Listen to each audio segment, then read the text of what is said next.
Today's episode of Higher Learning is with Curtis Weeks, the CEO of New Reach Education. I work with Curtis back at his time at Restaurant Brands International, and he's got so much great insights to teach us and to learn from. He's an operating guru who's come into an organization like New Reach Education, building community. He has so many great ideas around how you get great talent in the organization, how do you go in and take a company from here to there, and also a bunch of insights around what it was like to work at Walmart.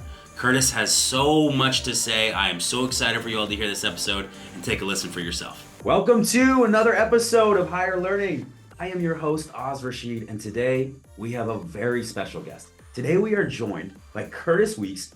Curtis is the Chief Executive Officer at New Reach Education. Curtis, how you doing today? I'm outstanding. Thank you, Oz. How are you?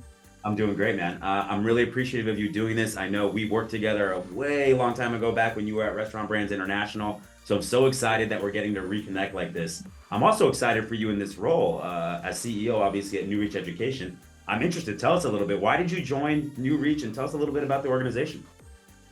Yeah, absolutely. To be honest, it's been an absolutely fun 3 years that I've been here. I started out as our COO, and I came on board, and the company was probably about 4 or 5 years old at the time. And so it was kind of starting to go through some of those weird little growing pains of it's not really a startup anymore, but you can say it's a startup because it's convenient because then you don't have to have the SOPs. But I really wanted to progress kind of into that small to medium size. And so some of the areas that in my career that I've been a little more successful is figuring out how to take some of that smaller, maybe a little bit more undisciplined, and figure out how to get it into a very scalable solution. And so that's super fun. And so that's why I was brought on board. But what New Reach does is we're really kind of a house of brands. And so we are set up to provide really cool educational and community products to folks who are looking to truly transform their lives. And so we have products that are in the real estate investment space, some in publishing, how to set up kind of your own bookkeeping course, how to learn and earn how to use um, business credit. And so we do a lot of things to help folks with that kind of inner entrepreneurial spirit. They need to figure out how to focus a little bit, learn a little bit of the tactics, techniques, and set up their business so that they can be more successful. And so it's a super, super fun place to operate because we're working with folks who want to join us because they have really big visions for themselves and we want to help them achieve those. So it's a lot of fun. I love that. Now, listen, that's fantastic. I'm going to take this in a little bit of a different direction because my curiosity is getting the best of me. So, you talked a little bit about this being in a company that's going from a startup, but not quite an enterprise, but you're getting to this point where you need to scale. And I'll be honest with you, like we're looking at how we get more operationally disciplined ourselves as a company because what got you here won't get you there. And many of the things and people that got you to a certain place might be very different as you go forward, as you grow the company. So, I'm just interested, this sounds like a specialty of yours. What kind of operating principles when you're coming into an organization like that? Maybe one that's a little bit more undisciplined or inconsistent and needs some of that rigidity. There's a big change management impact there. So I'm just interested, what's kind of your operating principles, core philosophy going into that environment? What are the things you're prioritizing up front? Yeah, so to be honest, Oz, I think there's two things that are probably the most consistent in terms of how I've been able to implement them and they've had positive effects.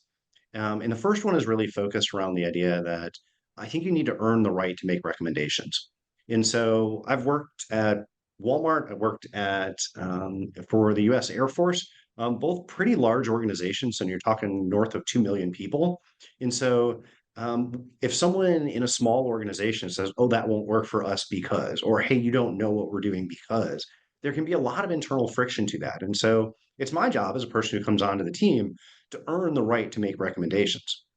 And so I've always believed that the best way that I can do that is to become an expert in the way that it's currently done. It's not to come in and say, hey, I know what's better. Hey, this worked for another company. Let's go do it now. But really spend a month or so and become an expert in how the company currently does it. Then I can gain far better perspective. And it's a whole lot easier to influence things. And the reality is, my initial judgments sometimes are a little bit wrong because I don't understand the context or understand why we are where we are. And so if I can spend that month and really invest to learn it, I'm in better shape. The Love that. second thing is, as companies grow from small to, or from kind of the micro to small, we've got to apply structure, but that structure should not feel incredibly bureaucratic. And so it's kind of a silly phrase of, But what I typically offer is my goal is to set guardrails up, not put handcuffs on people. I want people to run as fast as they can, be as amazing as they've always been, but give them the confines and the construct so that what they're doing is constructive and they don't fall off the cliff. And so there's a little bit of faith that I'm asking for in them because often it all feels like handcuffs. I, So I those are two absolutely things I love think are that. helpful.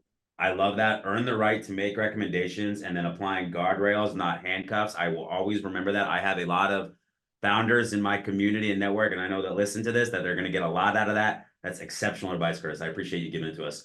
I'm always interested about the career journey. To me, a resume tells 10% of the story. The story, the journey behind why you made the decision, where you went, where you at. You worked at, you mentioned Walmart, Restaurant Brands International, the Air Force, among other organizations. Is there one that stood out where you learned the most? And then maybe is there one that stood out from a cultural perspective? Maybe they're the same, maybe they're different. It's interesting. I'm actually working on something right now to try to document some of the lessons that I've learned and give credit to the folks that have purposefully invested in me. And so it's really fun because as I look back, every organization and every person that I've worked with has made an investment in me. And some of them have been incredibly purposeful in terms of a leadership development track, or hey, you seem young and dumb, and I need to teach you this right now. Or maybe they don't do it quite the most right way, but I can learn from that. And so literally it's been about almost 30 years of me just trying to be a very active listener as a practitioner of what I would call leadership so that I can learn and earn those things and I can apply them going forward and I can continue to refine what I learn. And so, honestly, every single job, every month, every year, I've learned different things. The military certainly taught me structure and taught me the importance of hierarchy. And so, in general, the military needs to work in an environment that's in a combat space. And so, in that, there's not a tremendous amount of time for dialogue in the combat environment. But one thing that I was really fortunate about in the Air Force is my entire time, I was always able to communicate with my supervisors and senior leaders to ask the questions of why. And because I was able to ask enough of those questions, even a highly disciplined environment, I was able to better execute their vision when they were away or communication was a little bit more challenged, Can I which can I is great. interject there real quickly? I want to ask you a question because when I think of the military, I don't feel like it's always a place that accepts asking why. It's more like Yeah. when I tell you to jump how high type situation or just get it done. So was that unique to the leaders you had, or is that different about the Air Force, or what? How is that, or is that just a complete misconception? Yep. I think I was actually really fortunate. But I would say that the Air Force in general, and even the way I executed, is I always spent time for the why. And so I had office hours so people could ask me any question about why our mission's the way it is, because that always helped me better serve. Because when I understand the context, in the absence of a perfect, explicit go do X, I know that directionally that's where you want me to go. And so it's interesting because I actually really learned that from the Army. And so I was over in Turkey in 2000 for about 6 months. Um, and we were flying operations over northern Iraq. And so it would take about an hour and a half for the planes to get over there. And I started to think about Europe and about how difficult it is for the army and tanks because they have to start moving like weeks in advance. They're not going at 500 knots, so they can't get there super fast. And so often in the army, they need direction that says kind of go west, where in the Air Force, it maybe I need you to head 271. Like that's the direction you need to go. West is good enough if it's going to take 3 weeks to get there. And so I think it's really important to understand how specific your direction needs to be. And so I think each branch of the service is a little bit different. I think the Marines is probably a little bit more line item of, hey, I need you to go execute this. The Air Force and the Navy, from my experience, has shown that there's a lot more time for the why. And I think the Army is somewhere in between. But all of the services that I've worked with have been highly invested in developing talent and leadership. And the only way to do that is to get people to understand the why. So it doesn't matter if they're an officer or enlisted, the more time we can invest in the why and understand exactness and execution, the better off we'll be. I love And that. so Wow. I think that was the first part. Second part was company cultures. To be honest, I thought Walmart and the military were really similar. Oh, wow. And Okay. so Tell the me Air more. Force, Our core values were integrity first, service before self, and excellence in all you do. Walmart, they were really similar. They had four, but they were really guided under the same principle that we need to manage the way that we operate in a respectful way and serve. And so it didn't matter if it was a P&L that was tied to it, or it was purely an expense center in the military. Both of them were super, super tied together. And so it was a relatively easy transition for me. And so with 11 years in the Air Force, 7 years at Walmart, that's the better part of 2 decades that I was really fortunate to be a part of the culture that so many before had built. And so for the last few years, I've been trying to pull that forward into the smaller organizations that I've been in. And I, so I it's been really great. I really love that. I love the comparison between Walmart and kind of the military organizations. I know that whenever I go and I meet somebody who's spent any amount of time at Walmart, whether it be in operations, whether it be in HR, whether it be in finance, whatever it may be, I know I've got to be on my A game. I know I've got to be prepped. I've got to be ready to be in there. Some of the best and most challenging conversations I've had with people who have spent a lot of time at Walmart because they do a really good job of building a system and integrating you into that system and then executing against it. And you have to do that when you have the market cap they do, they have the growth that they do, they have the value prop that they do.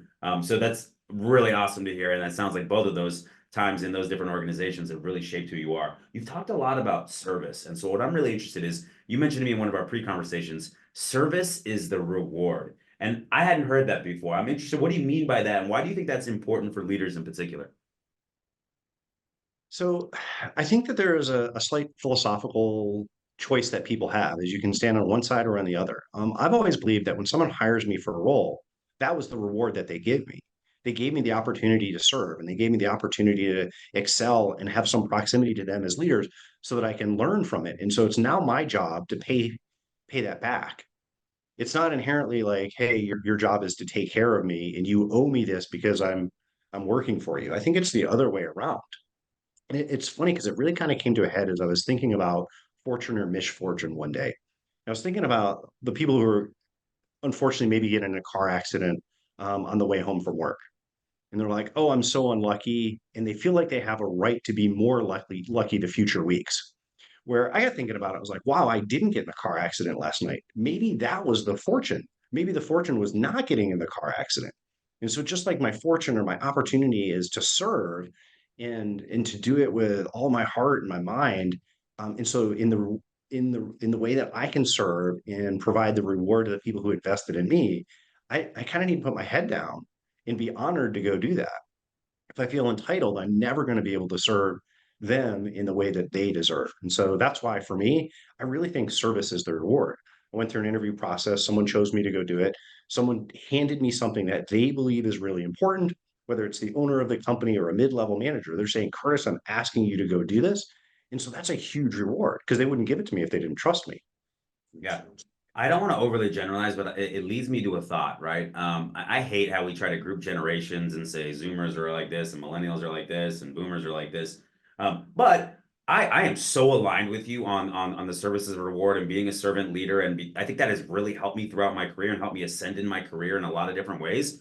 I'm wondering if you notice if that dynamic seems different with more of the early in career talent that you work with now or you see. And is there a way to kind of implement that into your culture? Or do you just have to look for people that, even if it's a little bit harder to find, have that mentality when you're hiring? Like, how do you kind of balance that in terms of building an organization of people who see service as the reward? Yeah, I think it's a really good question. I think social media allows for mass communication. And so whether the message is a good message, a neutral message, or a bad message, the volume of that message is really high. And the reality is a person on their phone, no matter what age, they will get more communication through that phone or whatever that mechanism than I can give them. And so I can't be louder, I can't be more frequent, but I can be more purposeful. And so that's where I try to start is so when I bring somebody on or I promote them into a new role, I'm a little bit more explicit in letting them know, hey, you're here because of the hard work that you've done, and we're trusting you to do more. It's not it's not that you've inherently earned it just because you worked hard. You've earned it because you've shown the potential to continue to serve. And so I'm pretty clear about that. And so I don't want somebody to walk out being like, oh wow, thank you so much. I couldn't do anything without you. But I want them to really understand that I'm placing massive trust in them. And for me, that's one of the best things that I can do. And so if I communicate that clearly, it usually works out pretty well. I really love that. I think refocusing a promotion or giving somebody opportunity and less about, because sometimes you'll see that they take the approach of, I've arrived, or like, this was the goal, this is what I was trying to do. And yet, we're putting you in this position because we believe you have the potential to fulfill it, but it's earned, not given. And you have to prove that day in and day out. And a service mentality is the best way to do that. I love that. That's great. That's great for management. That's great for people building cultures of high performance, but also one where employees feel engaged and developed. I love that. I think that's great stuff. Community is also very important to you. You mentioned to me at New Reach, you're very intentional around building community for the students. I want to understand what you mean by that. How do you improve the experience for students at New Reach? Yeah, it's interesting. And so we're definitely in the what I would say is a non-traditional educational path. And so someone who comes to us may actually um, not want to continue through formal education, but they want academics, but they also want a group of people that can help them succeed. They also want someone who's kind of a mentor that has gone to the top of the mountain and can show them the path. And so I think that's really important. I actually saw the exact same thing in B school. And so I went through at a time where cohorts were really important. And so there were 5 or 6 of us that seemed to go through every class together. And it was great. And they were all brilliant and all had different backgrounds. And they taught me as much as the professor at the front of the room. Hmm. And so I got to experience the same thing that we as a company are trying to do in a traditional environment, but we're trying to do it in what's a little bit more of a non-traditional environment. And so several of the brands that we have 2, 5, or 15,000 members. And so if they are purely reliant on kind of the industry leader to only be the person that gives them information, they're never going to be successful because they just can't touch that many people that often. Where if you've got a community of kind of like-minded folks with the focus of, hey, I want to be successful doing this type of stuff, they stand a really good chance. And so if they're in a peer group of 5,000 people, they can collaborate. And that's one of the key parts to our focus at New Reach is collaboration over competition. Hmm. So even in an environment where you may be thinking about like, hey, we both kind of want to buy that house, there's still good ways to collaborate on that.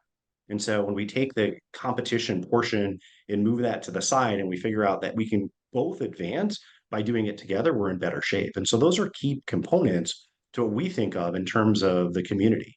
The other piece to it is we actually hold our community accountable. And so if you're acting like a little bunny foo-foo, we're going to tell you that. And so if you're not so nice, you don't get to participate anymore. It's not a you paid to play.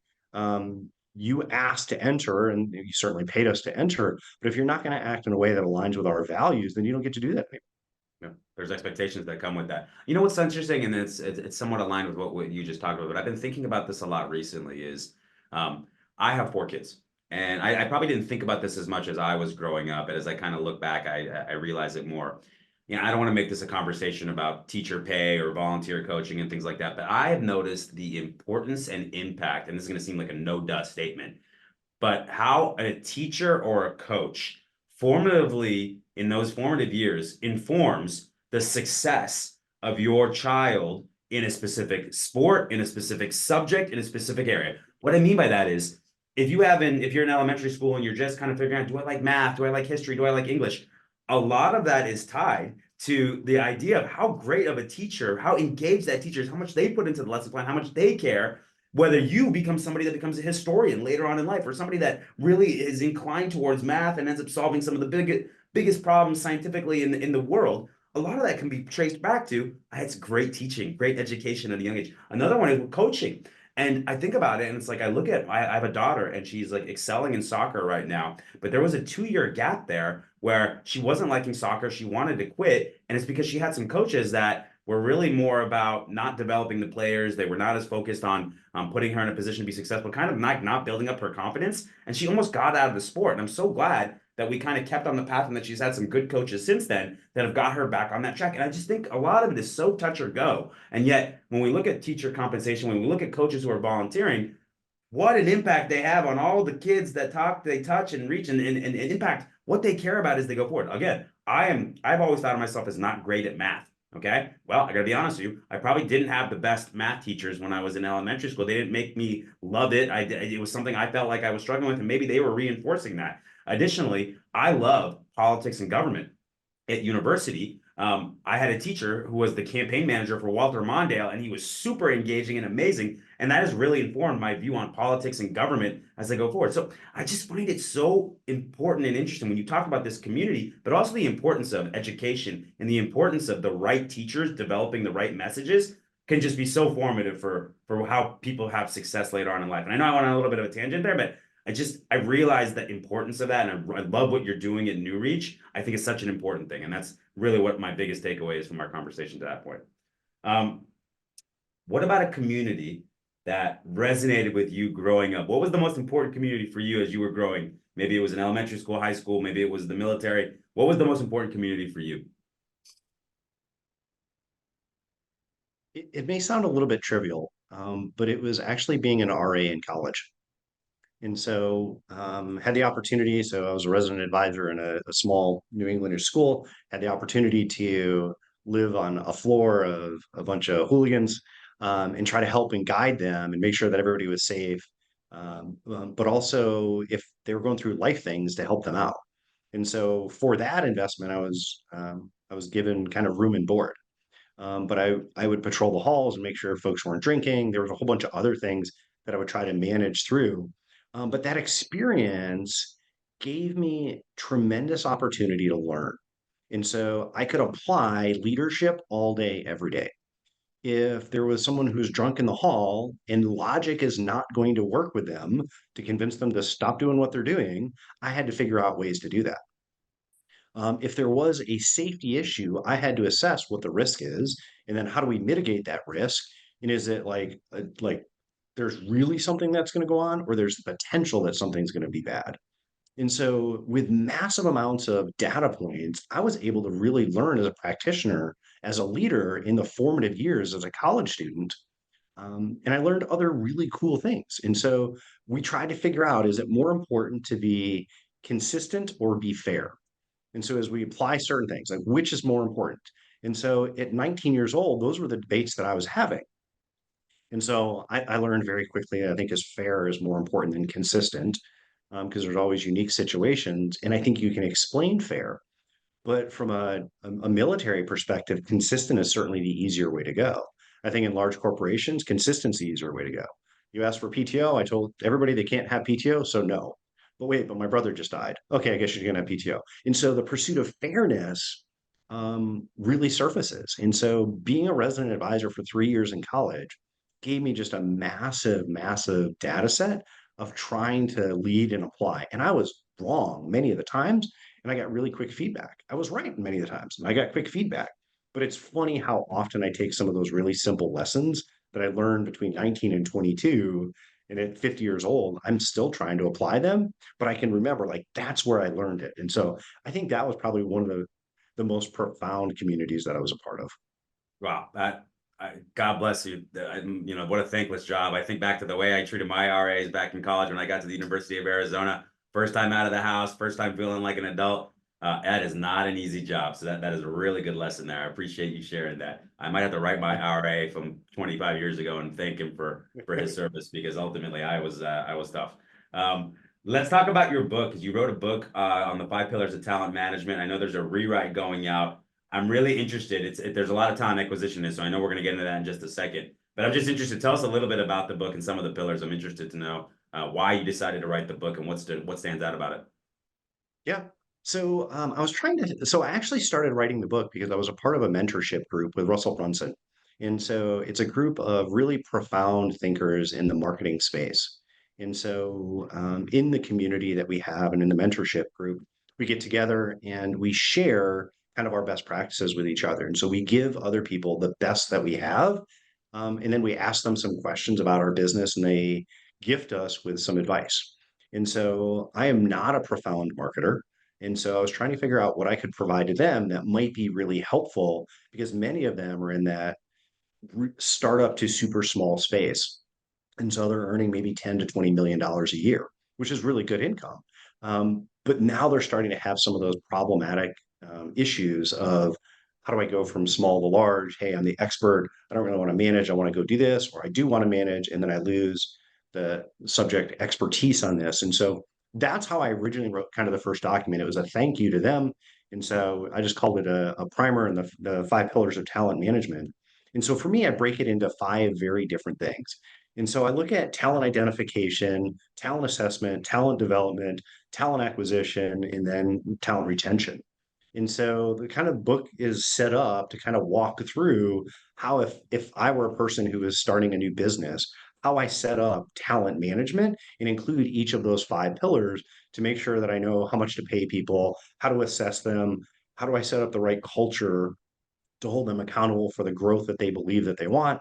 How do I really determine if this hire is a tactical or a strategic hire? And so my hiring processes or my acquisition processes are going to be very different. And so in the last 25, 30 years, like I've learned a lot in that space. And so I originally wrote it as a gift to them. Then I got some feedback that maybe there's a couple other people out there that might actually enjoy it. And so I made it a little less specific towards that mastermind group. And so yeah, we're kind of in the second rewrite now. I think there'll be a third coming out relatively quickly. So I love it. I got a shameless plug here. I know we worked together at RBI. MSH had done some of the recruitment process outsourcing in a very important time for them when 3G Capital came in, and as they yep. started to acquire Tim Hortons and Popeyes. I'm very proud of the work that we did there. You actually reference it in the book. Can you just give us a little small explainer on why you thought of that, and why that came up, and what specifically you were talking to? Yeah, absolutely. I'm actually a product. And so I remember, I think it was Liza that was the talent acquisition person that onboarded me into RBI. Like it couldn't have been any better. She communicated me frequently enough, gave me what I needed to know to advance me along. At no point did I think that she was doing me favors or that she worked for me. Like it was crystal clear she was supporting the company, and that's the way that it should be.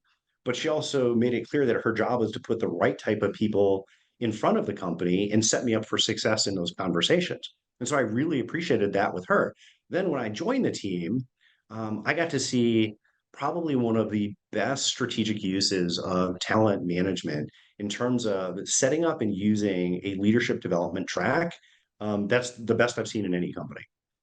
And so the work that went into figuring out how to get maybe 30 or 40 college sophomores, juniors to come spend the summer with us, go spend a couple of weeks in the restaurants, and then go back and do some other opportunities with operations or marketing or finance, so that at the end of the summer, the company can say, hey, I really like you, and I need you to fill a talent that I'm going to have a year from now. So when you graduate, come back and be a part of this and continue this great journey.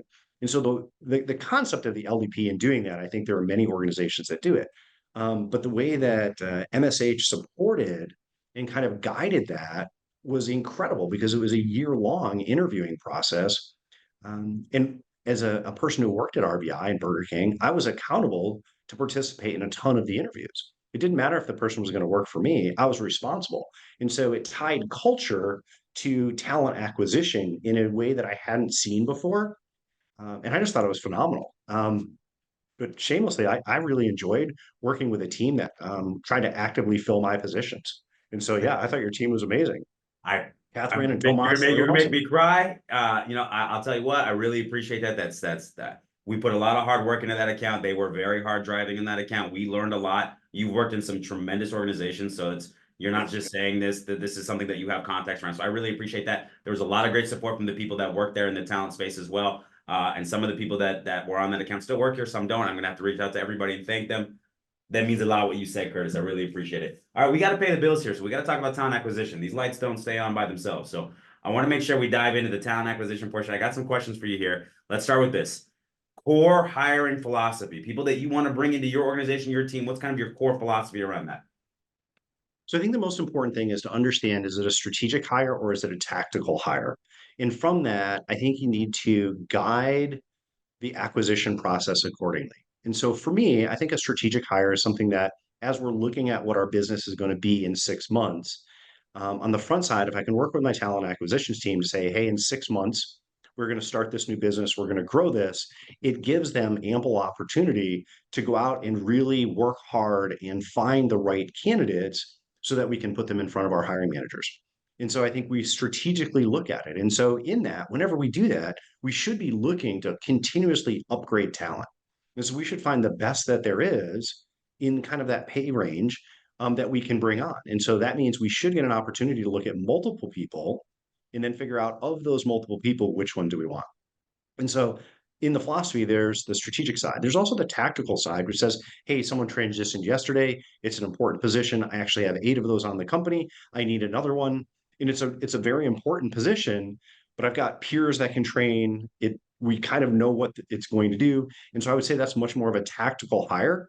And so the speed that hire happens and the vetting process is probably already a little bit more refined. And so I would say that's tactical. But when I talk to our talent acquisition team, I need to be specific of, hey, this is a strategic, this is a tactical, because it guides their frame for how they go forward. That's really good advice. If I ask you about a memorable interview experience, maybe one that you were giving the interview or you were somebody, you were the interviewee, what comes to mind when I ask you that? So it's funny. I absolutely love interviewing. Like I love applying for roles. I also love interviewing candidates because I think we can truly be honest. And if you do a good job, you communicate well. But it's funny. I don't know if you can see it behind me. Let me move my camera. But I have a quote here. It says, "Experience is a hard teacher because she gives the test first and the lesson afterward." Ooh, I And like it. so that couldn't have been more true when I was interviewing with Walmart. And so I interviewed at the home office. And then I went down to the field to interview with someone. And it was awesome. Like we're in a kind of a conference room in the hotel, and there's a group of 5 operators there. They started asking me a bunch of questions, and they asked me a question about, hey, tell me about a time when you applied a strategy. And like I am so excited about that question, Oz. Like, I'm gonna crush it. I know exactly what I'm gonna talk through. And I look around the room and everybody's got their pen just hovering over their paper. And I go through and I explain how when I was in Iraq, we were looking at satellite telecommunications, and I found a different carrier rather than the satellite network we were using that was going to save us $20 million a year. And it was a backup network or a backup constellation that years ago cost way more, but now it was cheaper. And so I pushed that forward. It was great. We're going to save, like, we literally saved 20 million a year. At the end of that, like, I'm kind of like happy, like, I'm proud of myself with that answer. And the pens are just hovering. They kind of look around and then they go on to the next question. And so I give them another answer that I'm really proud of, and the pens just hover. And what I realized at the end of that was they were not going to write anything down until I started the story with when I was a store manager, I. And so I, they were pure operators and they wanted stories that talked about how you operate stores. And so at first I was a little bit offended. Like I was like, hey, maybe you just aren't really ready to receive what I'm offering. Then I really had a profound piece of wisdom from somebody who had been an SVP at a bank, but was very hot at Walmart. She asked me, she's like, how's the interviewing going? I told her, and she's like, oh, that's a perfect story. Never tell it again. I was like, okay. And so she explained to me that it's my job as the candidate to actually answer the question. It's not their job to interpret it. And so I was giving really good examples that had nothing to do with what the job was. Hmm. And so I was a little put off that they didn't necessarily respect what I was offering, but it was really just my ignorance that I didn't know that it's my job to do that. And so that was one of the most memorable experiences that I had. Did that And it happen also changed the midstream? way Like, that did I that interview happen like people. in interview, or was it subsequent interviews afterwards? You kind of had time to reflect, or did you kind of pivot midstream in the actual interviews you were given? Nope. It took a while to get there. And if it wasn't for that person that I talked to later, I probably still wouldn't be there. And so I was very thankful for her. That's amazing. What about a favorite question? Do you have a favorite question you like to ask in interviews? I have two actually. The first question is I love when somebody comes in and you just take the whiteboard marker and you give it to them and say, okay, you've got 40 minutes, go. And you don't ask a single question. Because at that point, either the person has prepared for the interview and they know what's going to be the most important to you. And so they're going to talk through the things that directly tie from their background to what the position is. And they're going to embed questions and they're going to do those things. And so I think that is by far the best way to go. Like that. Reality, Oz, I've never done that. But I really believe it's the most right way to go. But in a question that I really ask that I think is the most effective, it's really simple, but it's, hey, what did you do this weekend? Hmm. What are you looking And for there? so if someone's like, oh, I was really stressed out, and so I just slept all weekend, and I know what they do, and it shouldn't be that stressful, I'm getting a tremendous amount of feedback. Hmm. If they're like, oh, it was a really good weekend, I went for a hike, I spent some time with my dad, he's been in the hospital, blah, blah, blah, I read a book, I went and did this. Like, are they active on their weekend? Like, how do they use the time that they get to choose where it goes? And so it's a really simple question, which seems like just banter, but it's not. It's one of the most important questions that I ask because the way that they answer that tells me a lot about them. It also tells me, hey, are you prepared or are you only prepared when you think I'm going to ask you a behavioral based question? I love So that. I it's a love sneaky to one. I love to throw the questions back at each other. We're gonna both answer. What'd you do this weekend? So it was a wonderful weekend. I came into the office. I typically work on Saturdays and Sundays. And so I worked from 4 to 8 in the office on Saturday, or sorry, from 4 to noon. And it was like 4 to 1 on Sunday. And then I went home and hung out with my wife. And so we started prepping for a vacation we're going to take, did laundry, but I got to spend time with her. I don't spend a lot of time with her. I'm never going to win Husband of the Year award. But by getting home by like noon or 1 in kind of that time frame, I still got to feel like I spent the whole day with her, but I still got 8 hours of work done. And so on Saturday and Sunday, I was able to spend 16 hours working on a project for a summit that we're going to have in April. And so it was a great investment of time. It scratched my professional itch, but I also spent really good family time. I love that. All right, now I'm going to answer it. And what a Yep. setup because I had a very unique weekend. So it was my wife's 40th birthday. I asked her a year ago, what do you want more than anything for your 40th birthday? We live in South Florida. So she's like, I want to be on a boat. I enjoy being on a boat with my friends, right? So I had been coordinating this entire weekend, Miami weekend, where we have some friends flying in from out of town. We have a bunch of couples that we went out with. So Friday Yep. night, Friday in the day, I got done with work early, started running around, got a cake, got everything prepped up for the next day. Then I took my 4 kids and my wife out to dinner, and we had a birthday cake and did all that. Then Saturday we get up early, we head down to the hotel in Miami in Brickell, go to the boat in the marina, have a great day with our friends, get dressed, go out to a nice dinner in Miami. Then all the couples hung out, had a great time. Then woke up the next day, went to a brunch, and then I got home and we were both exhausted and probably fell asleep super early. But that was a weekend where I'm a lot of times doing what you're doing. I'm reading, I'm working out, I'm doing work. I actually look at my weekends as my time to like, cool down and restart for another work week is typically what I'm doing. So sometimes I'm not in that husband of the year conversation as well. But this weekend was one where I absolutely had to put all the focus in to my wife on a very special birthday. I think she had a great time. And so that's what I did this weekend. Did I get the job? You did. Oh, amazing. Can't wait to Nice start. work. So, all right, next question. How do you create a great candidate experience, but a realistic one for people that are interviewing with you and your team? How do you let them know what to expect, good and bad, and what it's like to work for Curtis or work in your organization? Yeah, so I think there's two parts to it. I think it really starts with the talent acquisition manager that talks to them on the front side. They should make it explicitly clear what is going to happen. Like, if we do that with everybody, then we're fair and consistent. And so if everybody knows what's going to happen, these are the types of questions that you're going to ask. These are the people that you're going to meet with. These are the roles that they're in. I don't even care if they tell them, hey, typically they're looking for these things, but just do it for everybody because I want to know their best. And so if they're misaligned in terms of what they think that I want to hear about, that's going to be problematic for them and it's going to be kind of a waste of time for me. And so I'm fine if the talent acquisition team over communicates what the day or the time is going to be. And so I think it starts there. On the flip side, what I need to do is I need to give them an opportunity to share with me what they've been great at, as well as share an opportunity for them to tell me how what they've done applies to what I need done.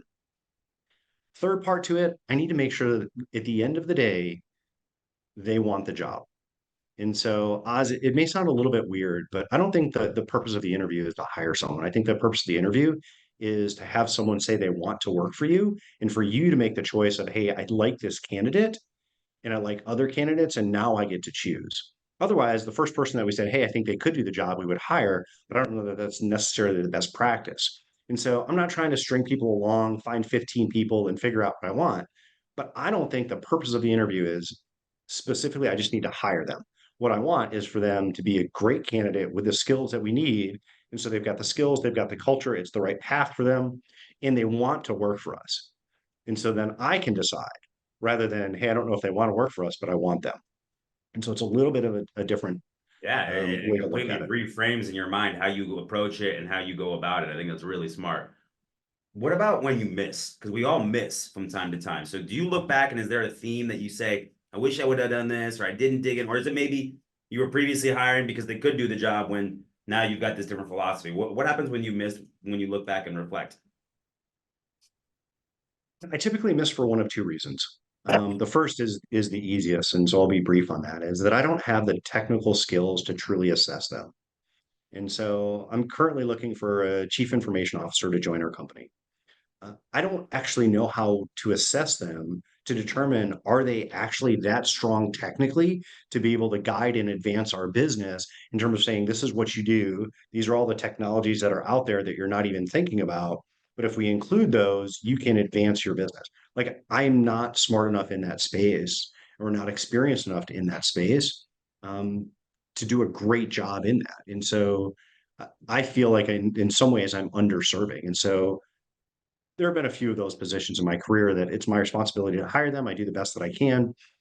But since I don't know and I'm not an expert in that space, I might get some misses from there. More often, the ones that I think are a little bit more problematic is when the person doesn't fully understand what the role is, that they've been told something different by the talent acquisitions manager than maybe what the hiring manager believes, and then what I believe. And so they're in an unfair position because it seems like they're having three different interviews for three different jobs. And so when we don't do a good job of clearly outlining these are the expectations, and so I even break it mathematically into, hey, this role, it's 20% strategic, it's 50% operational, 30% tactical. Okay, great. So if what you're looking for is a strategic position where you want to spend 90% of your time developing marketing strategy, that's not the right role for you. And so I need to be as explicit as I can because when I say, hey, there's strategic, operational, and tactical components, if I'm not clear in that, I'm going to have misalignment. And so I may bring somebody on who has great talent, but they've just made a massive life change. They've left a role, they've turned down other roles, they've physically moved here, and things are wrong. And so those are the things that I really try to engineer out because I've had some misses at kind of some lower levels on that. Does that make sense? Yeah, totally. That's a really smart way to look at it. I think most of the time, maybe sometimes our understanding of what we need in the role is misaligned in our own head. And now we go about asking the wrong questions. And now you're definitely setting things up for failure. But it certainly has, it's a two-way street at the end of the day. It has to be a situation where that person understands what they're walking into. And that's why that candidate experience, that realistic job preview is so key. But a lot of times I've noticed the same thing. Either I didn't have a full understanding of what the key behaviors and attributes and capabilities were of the role, or I didn't do a good enough job articulating it. And so the person stepped into the role not realizing what they were walking into. So I think that's really, really good advice. Let's take this a little bit of a different direction. What are you working on right now that you're really excited about? Anything that really gets you up out of bed in the morning? Yeah, it so to be honest, that every day I get excited to serve our students. I get excited about the opportunity to bring new students into our ecosystem to kind of help them change their lives and let them go unleash that inner entrepreneur. And so like I'm pretty simple. Like I'm happy with what I do. I'm proud of it. I think it has a very positive impact on society. A couple of bigger projects that we're working on. So again, you pointed to the book. It'll be good to kind of get with a publisher and figure out if anyone actually wants to read it or if it's just maybe you I and my want to read wife. it. I know that you got at least one person buying. I'll promise you that. Nice. And so it's really fun, and it's kind of one of those passion projects to invest. Hey, what I've learned, and how do I make it easier for someone else? And so that's been good. The second thing that I'm working on is just super fun.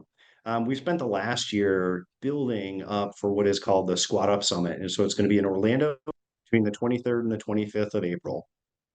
It's kind of an environment where people who have that inner entrepreneurial spirit and they want to figure out how to grow and develop and be their boss and figure out how to propel their lives that way. We're going to show them many tricks and traits on how to do that. We're going to say that, or we believe that real estate investing is foundational in that. And so most people who achieve a certain status in life that says, hey, I'm where I belong or I deserve to be or where I want to be, real estate investing has helped them along the way.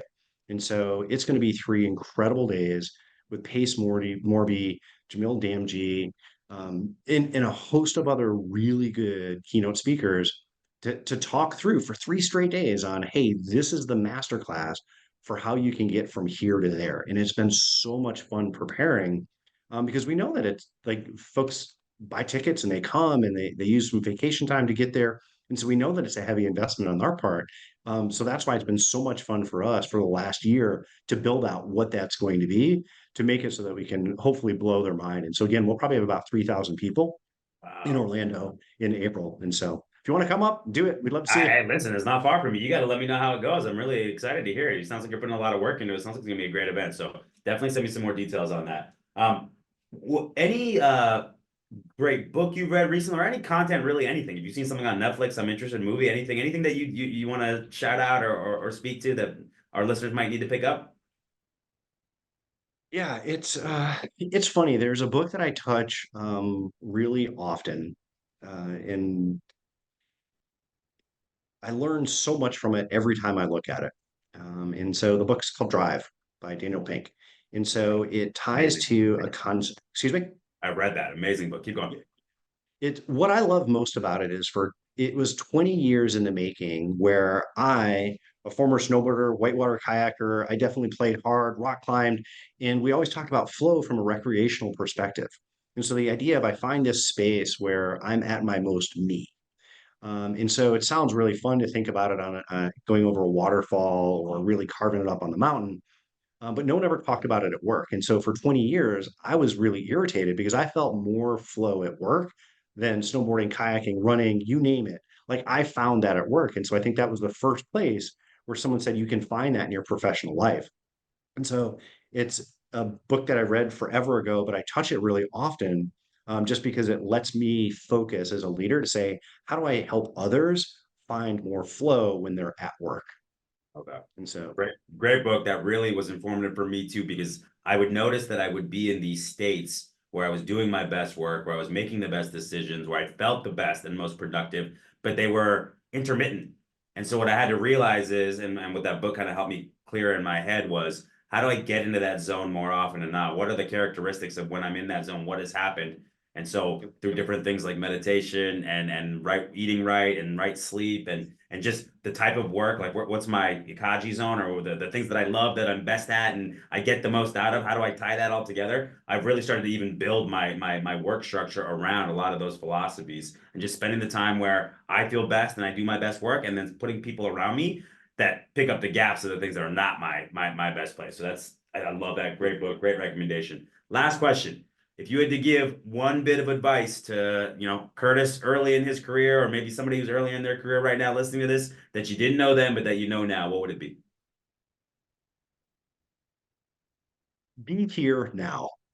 And it's something that a leader shared with me probably in the late 1990s. And so I had graduated college, graduated grad school, and I was stationed at Wright-Patterson in Dayton, Ohio. And I worked for a senior civilian, and she was absolutely amazing. And she challenged me. She said, "Hey, Curtis, she was very kind. She's like, you're a talented leader. You're always going to have people that want you to go work for them. You're always going to have people that say, hey, you could go do this. You're going to be tempted by a ton of other things." She's like, but what you need to do is you need to be here now. So whatever role you're in right now, you need to be the best you can be at that role. And I think there's two parts to it. One, I think it's fulfillment of the contract that you said you were going to be here. And so you should. And so no one should take a job saying, hey, I'm taking this as a stepping stone. Like it should be a real job and I'm going to commit everything that I have to it. The other thing that I learned, and so I think she knew it, but I didn't understand it for probably a decade, is there are times in our life when we are in a spot where we can learn things. And so the things that I was learning then as a technician, I don't have time to learn now.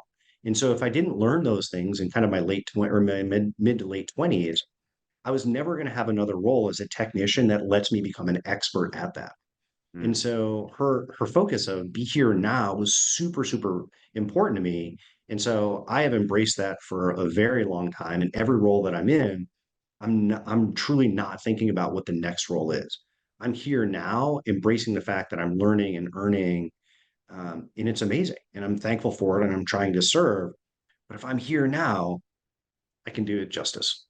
And so, I love that. Be here now. You have done an incredible job of being in this moment right now for our podcast. You had some incredible insights, some things I'm definitely going to remember. I know our listeners are going to love this episode. So I really appreciate you coming on, Curtis. I'm looking forward to staying in contact and thank you so much.